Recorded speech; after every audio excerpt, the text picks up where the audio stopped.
It's Monday. Good morning. Hi, everybody. It is so awesome to be with you today and also to bring you this Instagram Live because this is one of my all-time favorite parenting books.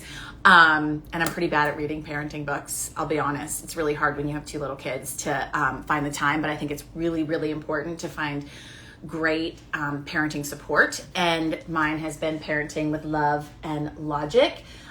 It is just a really gentle, beautiful way of approaching parenting and supporting and embracing our children.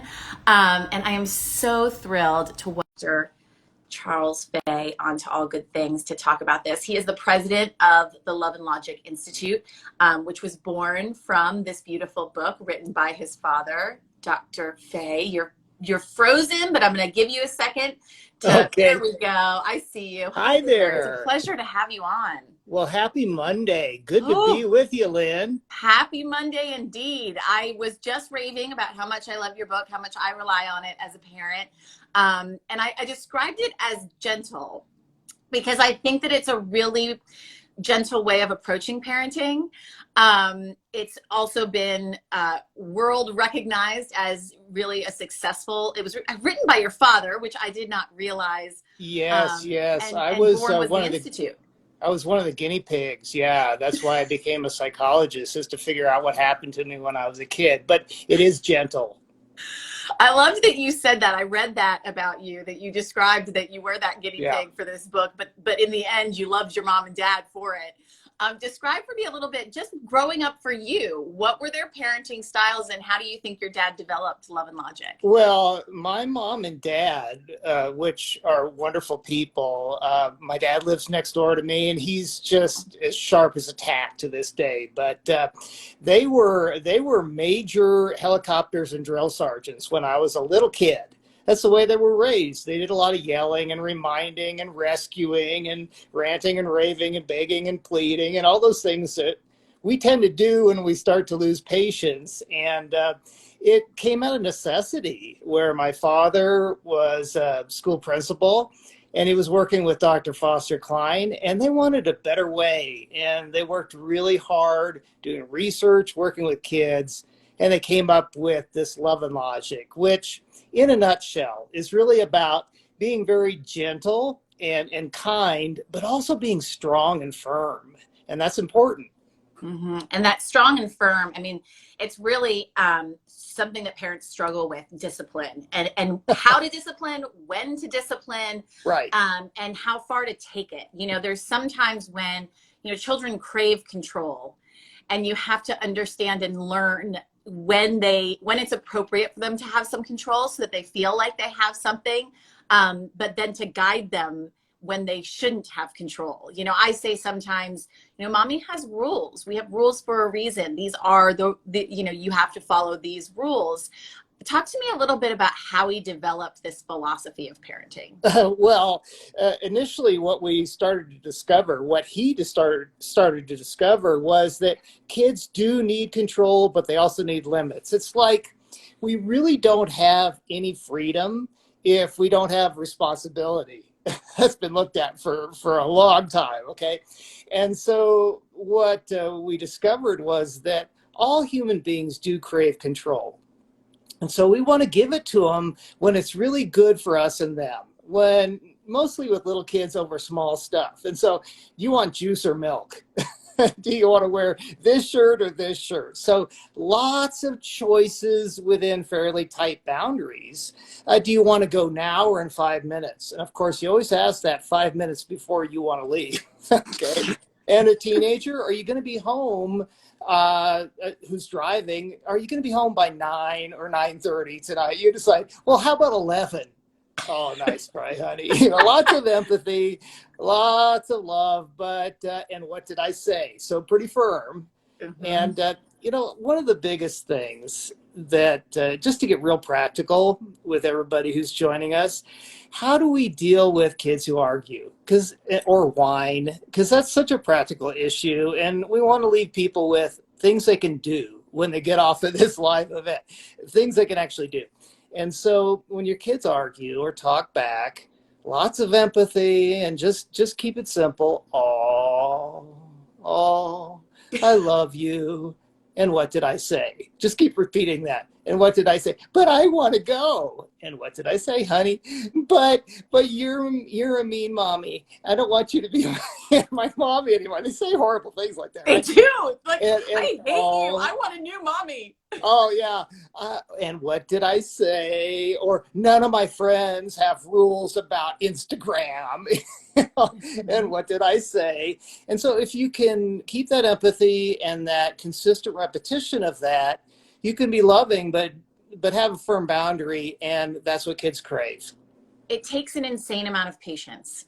Oh my goodness. They are persistent. Yes. And that patience, you can spend an entire day practicing patience. And then at the end of the day, you just feel like you want to scream. And, I would say maybe 95% of the time I don't. And then there's the 5% of the time that you just lose it. What do you say to those parents? Well, I say your kids need you to be imperfect. I'm going to say that imperfect parents, imperfect parents who are constantly trying to get better, and their kids can see them growing, are the best. And we're all imperfect. Oh my goodness! If you came into my house, you would see things. You're like, I thought you were a parenting guy. And so. Don't try to be perfect, because then you set yourself up for feeling bad all the time and frustrated. You actually make it worse. When you're really upset with your kids, here's a little thing you can do. And I'm just going to model one thing you can take back, another thing you can take back after this event, and that is tell them. You could look at them and say, I'm so upset about what you did right now that I'm going to take a little break, because I make better decisions when I'm calm. And you can even put some steel in your voice. You can even say it like this: I am so angry right now that, I just love you too much to do something about this right now. We'll talk in just a little bit when I'm calm. And isn't that great modeling? It is. It is. And it also teaches them how to control their own emotions. That's the thing. And that's right. The thing that I consistently have taken from this is acknowledging their emotions and acknowledging feelings. Talk to me a little bit about that and how that's important. Well, all feelings are okay. And then, that's psychotherapy 101, right? We want to communicate to our kids that their feelings are valid. It's okay to feel whatever you feel. And I love you and I care about your feelings. And at the same time, we never have the right or the freedom to hurt other people, regardless of how we're feeling. And so communicating those two things is really important. Being kind, but also knowing, it's okay to be really mad. Honey, I'm talking to a teenager right now. I'm so glad you told me how you feel about how angry you are at me, and how you wish that things were different. And I would love to talk about that when your voice is really calm and we can have a conversation. And, maybe there are some things I might decide to change. But I love you too much to fight with you about this right now. I think that's key. I'm picking up on it's the tone. It's almost like right. You're in control. Yeah. And you're calm. I'm doing it really well right now, because this is, it's not a real situation. I was going to say, I was like, wait until 15-year-old is driving you nuts. Right. But you can do this, parents, and you don't have to do it perfectly. And you can always, from time to time, apologize to your kids, say, hey, I really blew it there. And that teaches them how to do it. So don't try to be perfect. Mama Haas has a question here saying, I've been using empathy and mirroring for a little while. Then the other day when I didn't do it and just ignored the issue, my son asked, why aren't you sad? It makes me wonder if I'm missing the mark on it. Well, kids are going to say all sorts of things. And what I would say is just do your very best to show that you care about understanding. See, empathy is not so much about really understanding. It's about showing that you care about understanding. And so we're going to miss the mark a lot of times because we're not going to quite understand exactly where they're coming from. But the answer to the question is, I wouldn't worry too much about the things that come out of the kid's mouth from time to time. What I would focus mostly on is, asking myself every day, am I communicating my desire to show I care about their feelings. And, all in all, things will come out in the wash. You Yeah. just as long as you're trying. When I look at this a big job of parenting, if you're trying, you're winning. We've Right, gone right, through right. hundreds of thousands of years where people didn't have books and they Yes. didn't have other resources, and kids turned out okay. I want to ask you a little bit more about the ignoring the issue part of this, because there's sometimes that I've noticed that if you just ignore a meltdown or you ignore the behavior, it can be effective. Is it, or is it more important to address the issue as it's happening, like a meltdown, like Well, hitting your brother or whatever it is? see, have you ever, most of us have probably run into somebody who was inebriated at one point in our lives. And how well does it try to work? How well does it work when we try to reason with a drunk? And when a kid is really upset, or when our spouse is really upset, they may be drunk on emotion. And so it's probably best for us to provide a quick dose of empathy and give them some space. Doesn't mean we might ignore it in the short term or not give it a lot of airtime, but we can circle back and talk when everyone's calm and we're eating ice cream together. And so important not to give too much attention to temper tantrums when they're happening, because a lot of kids realize, wow, look what I discovered. I can stop the world from turning. I can get my mom and dad to stop everything they're doing and attend to me while I'm having this fit. So sometimes with young kids, we might even have some fun with them and say, oh, that temper tantrum is a great one, but not as good as the one yesterday. Why don't you work on that a little bit? Wait a second. You're messing with me. You're messing Yeah, with me. it's okay to do that out of love. When it comes to the pandemic, a lot of children, and I read some of the work that you've done when it comes to defiance in COVID, and how there are a lot of children that are taking their frustrations out on their families. They don't quite know how to process their emotions. What advice do you have for parents? Well, there's really three things that we need to be doing consistently right now. And if we can do three things, and I'm going to belt them out real quick for everybody here. The first one is we put relationship as a big priority. And what that means is we're focusing on what our kids do well most of the time. Now, that's age-old wisdom. I didn't come up with it, but it's tried and true. So number one, relationship. Number two, there do need to be boundaries. And sometimes during hard times, we get so exhausted, or we feel so bad for our kids that we don't set enough boundaries. And so continue to set those boundaries. I'm more than happy to do this for you as soon as your room is clean. I'll be more than happy to allow you to drive the car when I start feeling like I'm treated with respect, or I allow kids to keep their toys, the toys they pick up. So feel free to keep those ones you pick up. So when we set boundaries, and let's be clear here, we're talking, I'm going to slow down here and make some emphasis, dramatic effect. Please. Okay. We set limits not by trying to boss people around. We set limits by describing what we're going to do or allow.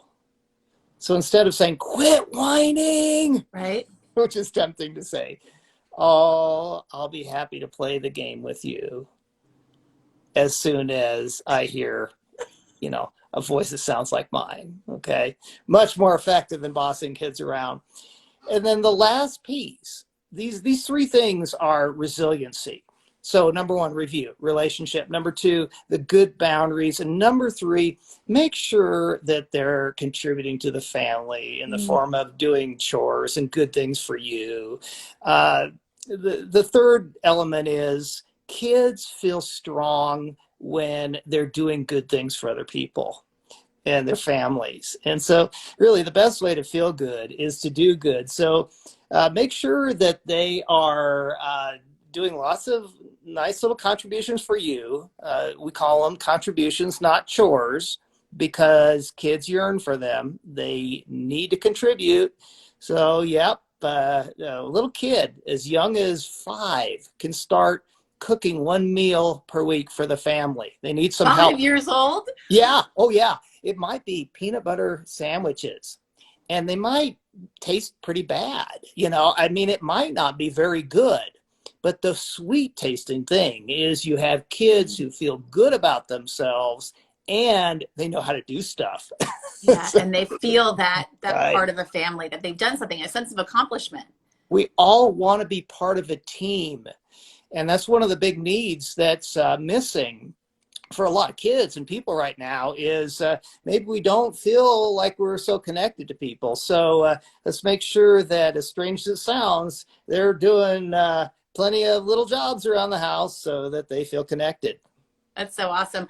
Blue Eyes has a question. What do I do with an only child who expects us to play with him all the time? I think that playing is something that, even if it's an only child, your children crave so much of your attention. You cannot give to them. How much is too little, and what do you do if they're constantly asking? Oh, yeah, that's so hard when you're a parent of an only child because you're trying to balance it. And what I hear from the question, I'm assuming, is you want to find a really good balance there. And so, of course, playing is so great, and just hanging out with them is so, so important.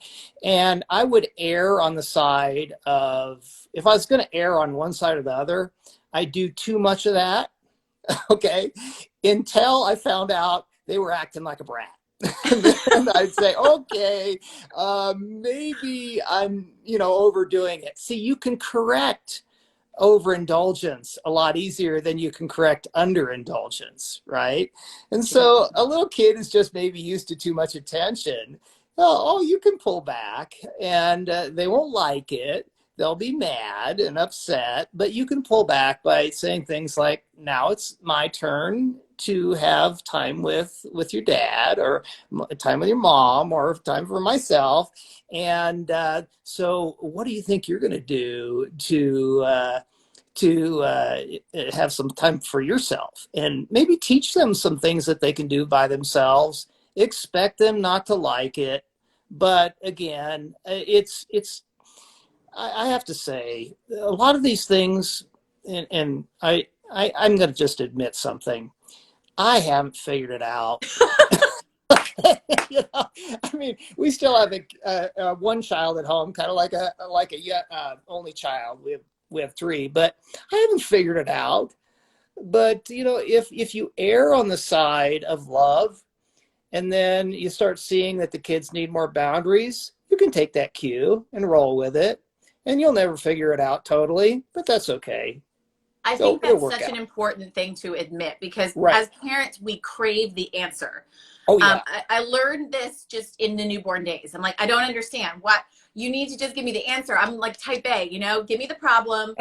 I will find an answer and I will fix it. And that's just not parenting. And you have to just go with it. And then you have another problem, and what works for somebody else doesn't work for your child. And it's kind of just it's almost like forgiving of yourself and adaptability.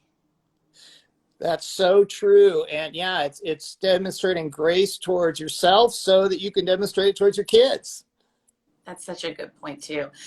So another question here, what do you do about a 2-year-old who hits?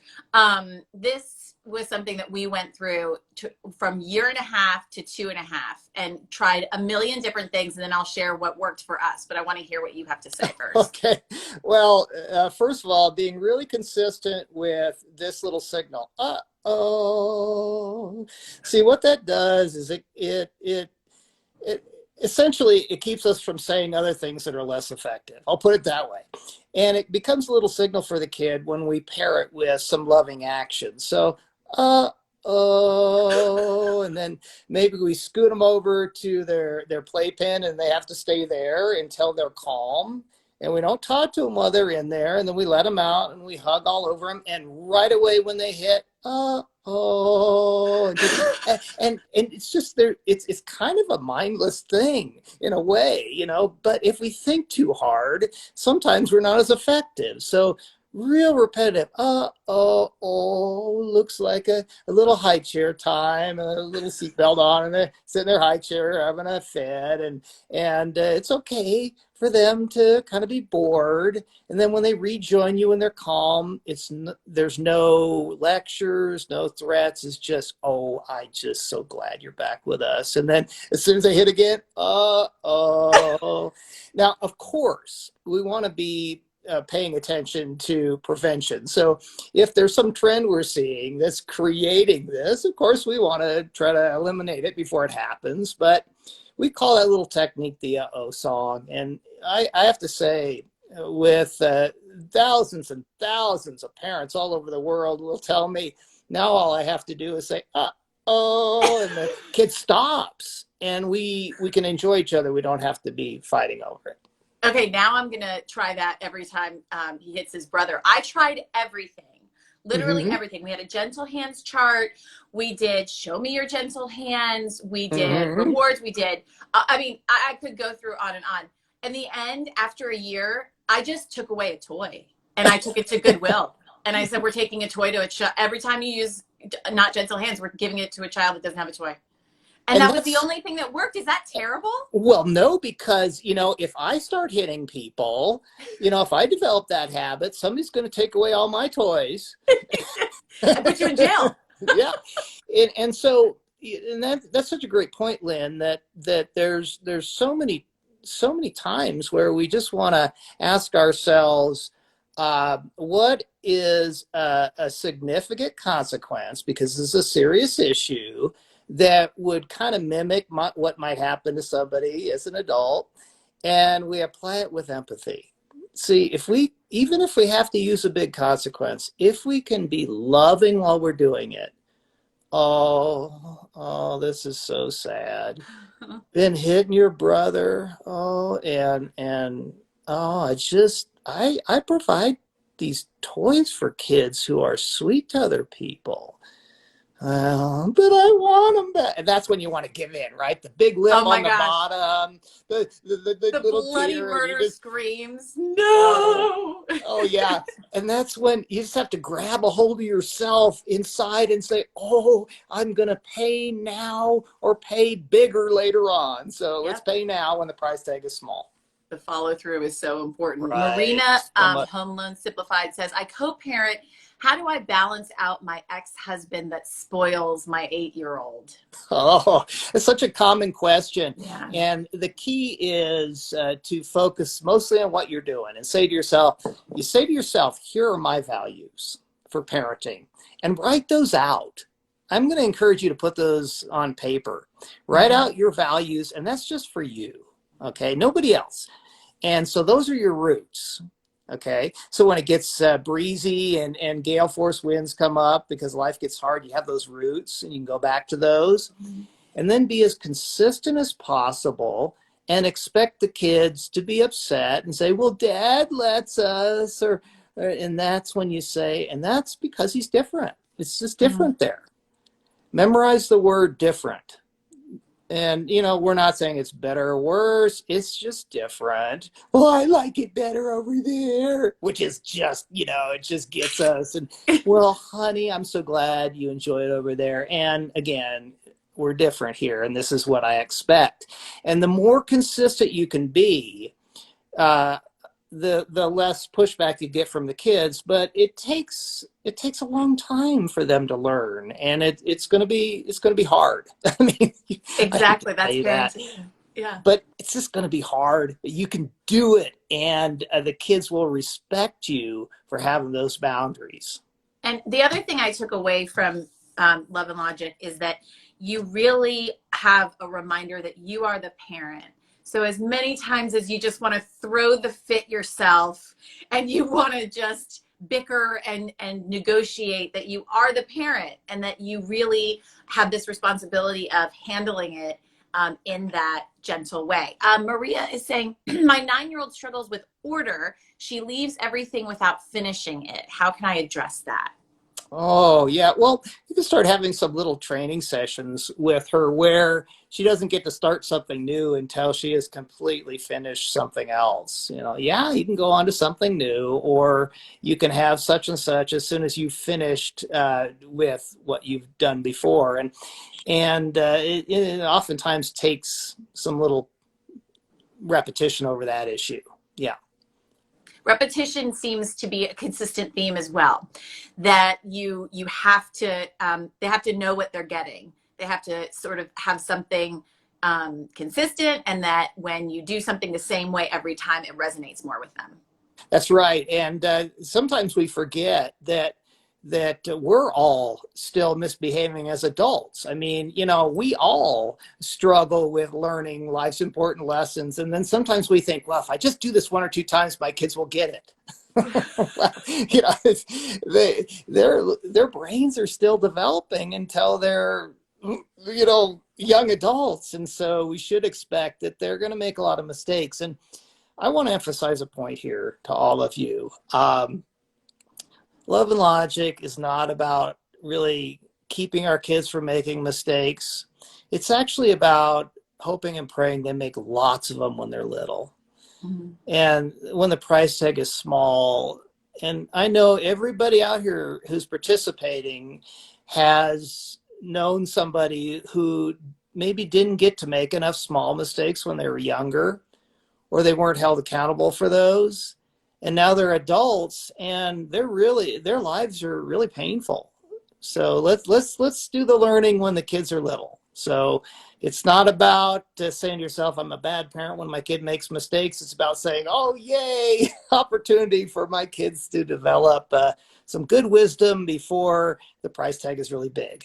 And I think that goes to what I wanted my final point to be, of how important it is to let your children fail. Mm-hmm. And how important it is to help them to understand losing, that everyone doesn't get a trophy. Right. I think that we're probably all learning that a little bit more. I wrote a piece at the beginning of the pandemic for CNN.com that, helicopter parents are sort of, their hands are tied now. They can't make things better. And how do you, what advice do you have for parents on how to stomach the failures and what you say when your kids are going through that? Well, stomaching the failures is difficult for all of us. It really cuts at the heart, doesn't it? Mm-hmm. And so I think sometimes it's good to have a metaphor in our mind. And we have maybe this metaphor. It's been overused, but it's such a good one, that if the butterfly doesn't have to struggle to get out of I forgot the name for it. But if we don't struggle, we don't grow strong. And so if we want kids who are really capable, we need to remember that basic truth, that if they're going to have strong roots, they're going to have to struggle so the roots dig deep. And so I think that's how we can help ourselves. And then being really empathetic with the kid. I mean, we want to be the good guy, and their struggle with the problem be the bad guy. So it's that grade is so hard. It is. Oh, it's I bet like, that's so disappointing. That's the way you say it too. I'm like, oh. Yeah. And honey, I'm going to love you regardless of how you do in school. Right. But I do provide such and such when I see kids working hard, doing their best. Okay. And so there's always, it's that balance between, that love and gentleness, but really being quite firm. Yeah, and not backing down. Loves Good Food says it's so hard to watch their failures. And then someone chimed in right after that saying, but when you don't let them fail, you set them up for failure, which is your whole point. That's the best way of saying it, Lynn. It's the best way. When you don't let them fail, you set them up for failure. And I think remembering that soundbite, maybe write that one down somewhere and look at it every day if you struggle with helicoptering. Yeah, and one thing that I say to anybody who's watching that even just feels invested in learning something from Dr. Fay, I say you're doing the right thing and you're succeeding as a parent because you're trying to be the best parent that you can be. And I think what I took away from talking with you is that's not always going to be who you want it to be, but you're trying, and that's all your kids need. I would highly, highly recommend people going out there and getting this book. I'm going to put a link to it also in my newsletter, All Good Things, so that people know where to find it, and also the Love and Logic Institute. Tell people where they can find you and get more information because people have so many questions. I know they do. Oh, thank you, Lynn. And thank you, everyone who has tuned in here. I so much appreciate you, and I wish you the best. I wish you were like on speed dial. There's so many times I think as parents, like, what would Dr. Fay say? You have such incredible insights. And I just want to thank you for taking the time. It's a real gift to all of us when we can get some help. All of this is a village. We need our village to help us through and get through it together. You have a great rest of your week. And thank you for taking the time. Yeah, you too. Take care, everybody. Bye-bye. Bye.